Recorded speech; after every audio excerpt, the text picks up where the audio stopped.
A jurista Janaína Pascoal, em entrevista no canal da Assembleia Legislativa de São Paulo, alertou contra a mistura de fatos que se faz na narrativa de fake news, justamente para criar uma confusão dentro da qual pessoas possam ser punidas sem fundamentos.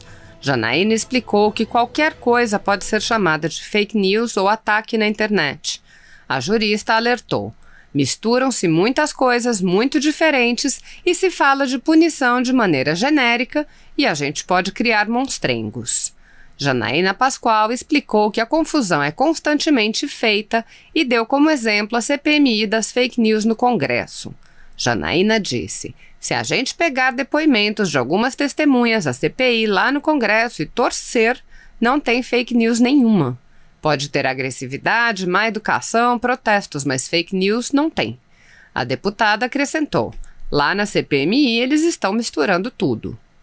A jurista afirmou que o problema também é encontrado nos inquéritos conduzidos por Alexandre de Moraes, do Supremo Tribunal Federal.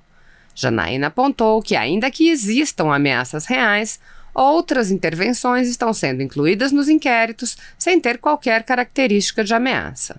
A jurista disse: o inquérito do Supremo juntou um monte de coisa, cada coisinha muito diferente da outra, e concedeu uma gravidade, uma relevância jurídico-penal que essas coisas não têm, isoladamente e nem em conjunto. Assista. Eu não gosto de falar de maneira genérica sobre as coisas. Porque, assim, vítima do quê? E de que tipo de investida? Porque, por exemplo, as questões mais problemáticas que a gente tem são as ameaças. E a Madalene sabe que as ameaças são vorazes, nessa realidade. Então, eu acho que a pena da ameaça no Código Penal para o tipo de investida que ocorre, nas redes sociais, sobretudo aquelas investidas mais organizadas, de ameaças mais organizadas, que conseguem todos os endereços de todos os parentes, dados privados de todos os parentes, e que isso dá uma credibilidade na ameaça. A pena do Código Penal é muito branda, para o medo, para o desespero, para o inferno que se faz na vida de uma pessoa.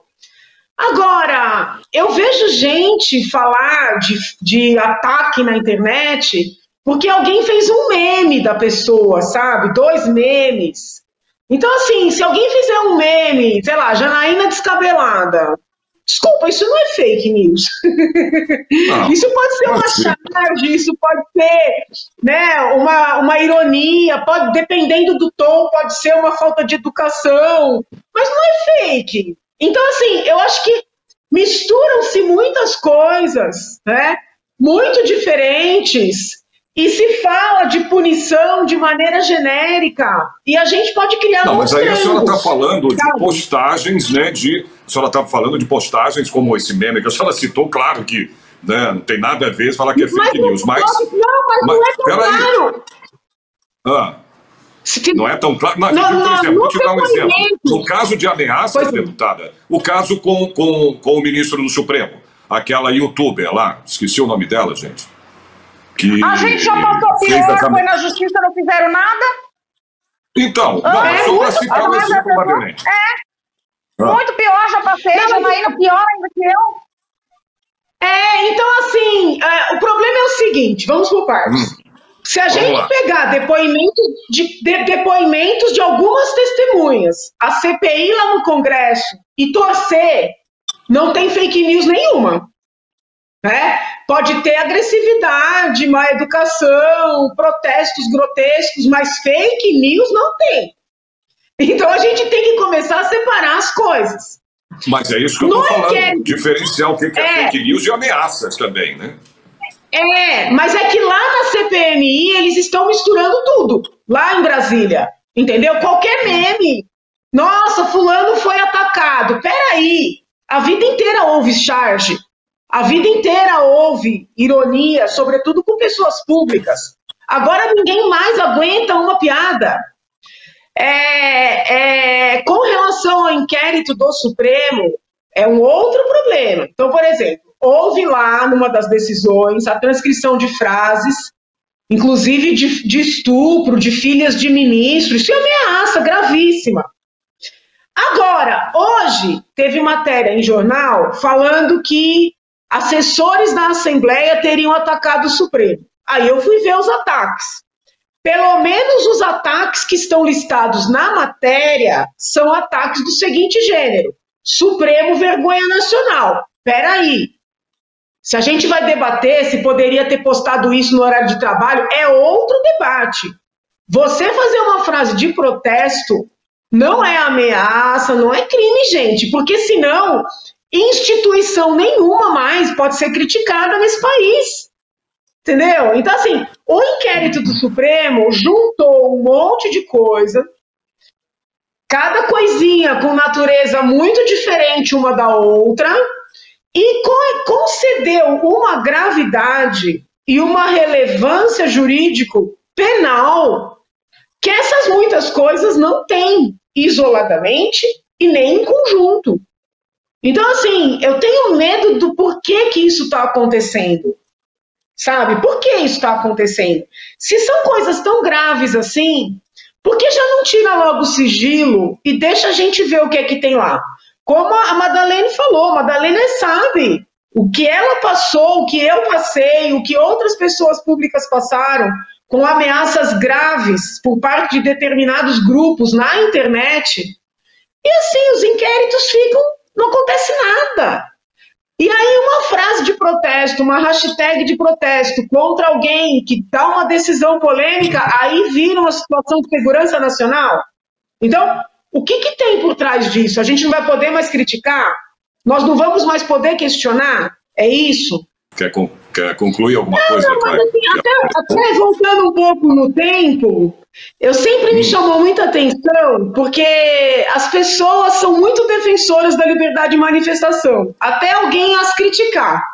Então, o que eu já vi de gente que é extremamente contundente, extremamente até agressivo, no modo de escrever, no modo de falar, de se manifestar. E quando alguém faz qualquer comentário a seu respeito, entra com queixa-crime na justiça, diz que foi vítima, pede indenização. Então, assim, são as mesmas pessoas que alegam liberdade de manifestação para não querer indenizar, nem serem responsabilizadas, né, pelo que falam, combatem essa mesma liberdade quando o outro faz algum tipo de afirmação. Eu não preciso ir longe. O próprio ministro da Justiça, com todo respeito, ele fez uma representação contra um jornalista que fez uma charge ligando o presidente ao nazismo. Eu não achei nada educada a charge, ele fez essa representação. E ele entrou com habeas corpus em defesa do ex-ministro da Educação, que fez uma charge ligando o povo ao vídeo, alguma coisa assim. Então, peraí, para ligar o presidente ao nazismo, a liberdade de manifestação não serve. Para ligar o povo chinês à Covid, né, que é uma doença, aí a liberdade de manifestação serve. E para os críticos do governo, idem. Os críticos do governo acham que a charge contra o presidente é liberdade de manifestação, expressão. E a charge do ex-ministro é um crime. Não pode, o meme, né? Então é o seguinte, para mim, os dois casos são liberdade de manifestação. Se é educado, se é apropriado, se poderia ter sido feito de outra forma, é outro debate, entendeu? Mas nem tem crime na charge, nem tem crime no meme. O que não dá é para as mesmas pessoas defenderem que aqui pode e ali não pode. E é isso que a gente está vivenciando, né? A gente está vivenciando isso. Eu acho ridículo. Porque você vê um esquerdista, né, defendendo a liberdade de manifestação da esquerda e o direitista da direita. E não consegue entender que ou é de todo mundo ou não é de ninguém. Então, eu estou acompanhando os debates que estão acontecendo lá em Brasília também. Porque agora está tendo uma espécie de uma... Como teve muita resistência ao projeto do senador Alessandro Vieira... eles montaram na Câmara uma espécie de uma mesa redonda, segundas, quartas e sextas eles fazem um debate. E muitos dos debatedores estão fazendo meio que uma comparação, né, entre as redes sociais, as informações que circulam nas redes sociais e as informações que circulam na imprensa tradicional, vamos dizer assim, jornais, rádios, revistas. E fica muito evidente, né, que todos os participantes desse debate colocam jornais, rádios e revistas num patamar acima, né, porque eles checam as suas mensagens, as suas informações, porque eles têm endereço certo, tem pessoas identificadas, no caso de uma responsabilização. Eu, às vezes, acho, com todo respeito, né, sem desmerecer toda a importância do tema, que existe também um ressentimento da imprensa tradicional com o dinheiro que está perdendo. Porque, com todo respeito, a imprensa tradicional também é financiada. Ela também é financiada pelos produtos que anuncia e ela é financiada especialmente por dinheiro público.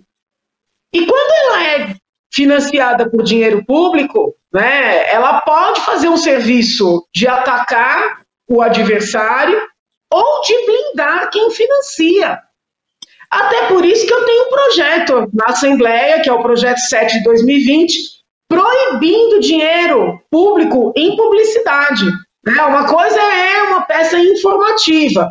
Olha, fique em casa, use máscara, use álcool gel. Outra coisa é propaganda de obra na hora do Jornal Nacional. Então, assim, querer me convencer, né, de que as plataformas ganham, ou o youtuber monetiza, ou pede lá um depósito na sua conta, não importa se é a direita ou a esquerda, e que isso é ruim porque alguém financia e que a imprensa tradicional é pura, né, eu realmente não me convenço disso. Né, eu não me convenço disso. Acho que a imprensa age muito com esse interesse no dinheiro, sobretudo o dinheiro público. Temos exemplos inúmeros, né, a própria visita que os colegas, os deputados fizeram ao hospital de campanha, todos os jornais, todos os veículos tradicionais noticiaram como uma invasão, sendo que não teve invasão nenhuma. Né? Desculpa, por que isso? Se não para agradar quem tem o poder do dinheiro, né? Então, assim, eu entendo a boa vontade, eu entendo os perigos, as preocupações, mas eu também acho que nós estamos vivenciando uma guerra entre a imprensa tradicional e uma imprensa não tradicional, e eu tenho medo que a liberdade, ainda que sejam aí esses investidores todos que a Madalena levantou bem, eu não estou entrando nesse mérito, mas eu tenho medo que a liberdade venha a perder, sim, no final da linha, né? E o que mais me incomoda é que isso não é um fenômeno tão novo, e quando a esquerda estava no poder, não havia essa preocupação. Eu nunca vi ninguém perguntando do dinheiro público que foi para o 247, para o Diário do Centro do Mundo, as monetizações de youtubers de esquerda. Eu nunca vi ninguém questionando. Né? E, de repente, você tem jornalista de direita, que não é uma direita com a qual eu concordo, mas jornalista de direita sendo preso, dizendo que está fomentando o ato antidemocrático. Então, assim, eu não consigo, por enquanto, deixar de enxergar algo ideológico e também comercial nesse